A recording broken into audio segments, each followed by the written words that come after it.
Hey YouTube, Time Itself here. Got some domination on build for you.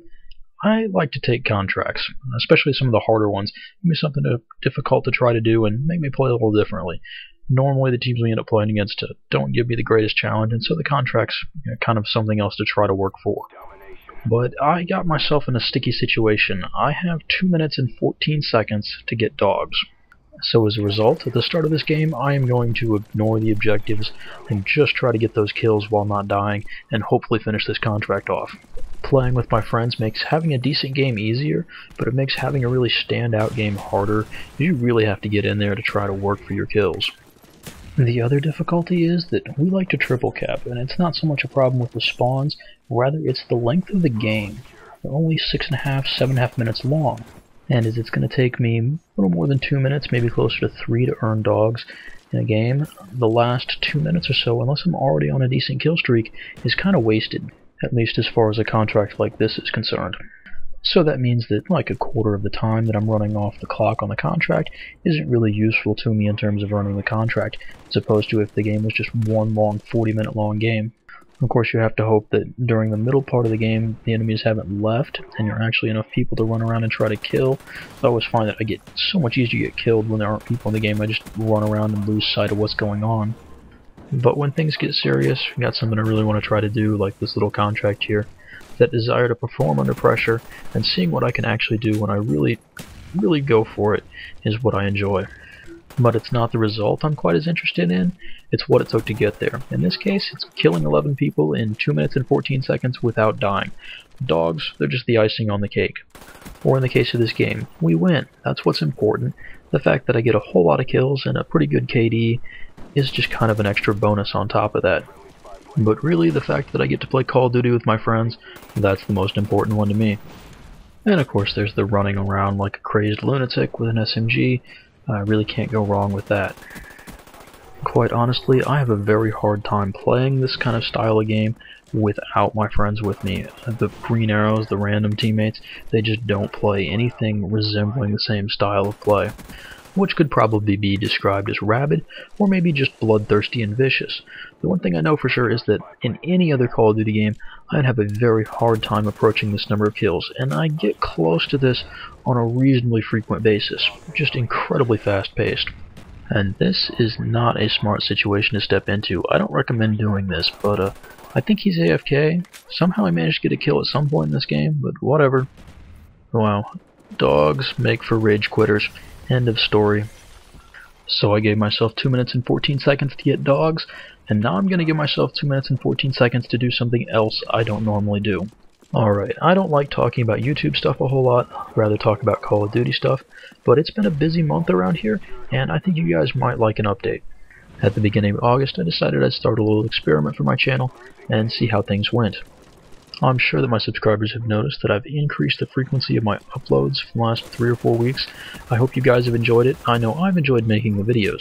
I used to upload about once a week, and then I went to almost once every other day. And the result kind of was that I still put in those high effort videos, but I also did some more normal commentaries, things like this that are just, first person view, me playing the game, and talking over it. And I have to say that the feedback I got was pretty positive. You guys seem to enjoy it, and I think it's helped me a little bit try to get better as a commentator, not spend quite so long and do quite as many takes, try to get it right the first time, and a little more energy in the commentary. And then the two things that I was worried about, having stuff to talk about and having decent gameplay to put it over, didn't happen at all. Well, it went very well. In fact, I have quite a few games and quite a variety of topics that I still want to cover. Well, that's going to keep me going for several weeks even. But the one part of this experiment that didn't produce results quite like I was hoping for was the increase in viewership on my channel. It's not something I really worry about too much, but after making all these videos and seeing no change in the number of views or subscriber count, it's not exactly what I was hoping for. Taking a look at my YouTube stats page, I can see that I've gained about 2 subscribers for every video I put up since I started this experiment at the beginning of August. And really, with the no-scope, you've got to be kidding me. And my daily views has remained reasonably constant at about 180. Most of those from older videos, either hits from related videos or search results.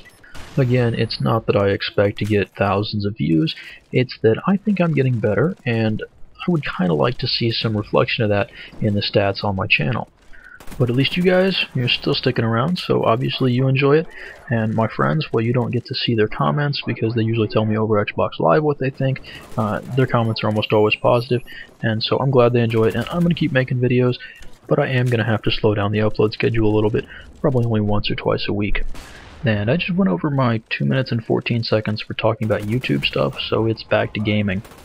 As you've been watching the gameplay, you probably noticed that I've been using the jammer equipment, mostly in an effort to try to deal with claymores. I run a hacker on a lot of classes so I can see them and stun them, especially with Scavenger Pro. I can just throw a stun grenade up there and stun the claymore, then run past it. But on this particular class, I really like having Marathon, so the jammer equipment comes in handy. In those two places, the room above the bar just off of A, and the room over by C, those only have one way up into them, so they're often claymored, and just putting the jammer down below before I go in, it really helps a lot. I'm really surprised that more people don't get spooked when they hear the sound of that jammer. You can tell it's not a counter spy plane, you can hear it. And it means the claymores are no longer effective, so why I don't find more people looking back at the stairs where they've set up their claymores, it's kind of been a surprise, but it works, so I'm not going to complain. Yeah, I have to appreciate these guys. They are in a losing situation, and they are still trying to cap that point. I have to appreciate that, because a lot of people I run into would just try to sit back and work on their KD at this point in the game.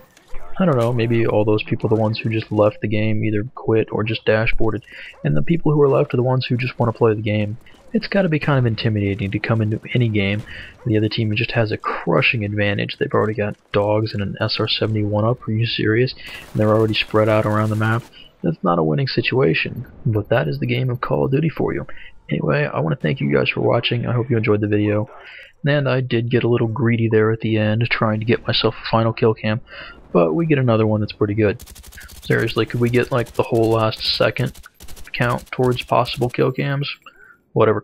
I'll see you guys later.